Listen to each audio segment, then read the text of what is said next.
বাংলাদেশের কোন নাগরিক কোন ধরনের ট্যাক্স বা খাজনা দেবে না আজ থেকে।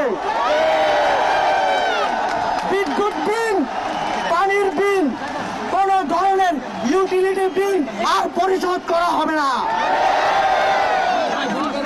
সকল ধরনের সরকারি বেসরকারি প্রতিষ্ঠান, অফিস, কলকারখানা, আদালত বন্ধ থাকবে। আপনারা কেউ অফিসে যাবেন না, তবে মাস শেষে বেতন নিতে যাবেন।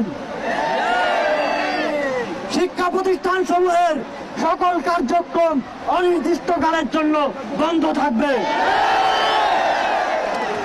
প্রবাসীরা ব্যাংকিং চ্যানেলে কোনো প্রকার রেমিটেন্স পাঠাবেন না। সকল ধরনের সরকারি সভা সমাবেশ আয়োজন বর্জন করবেন।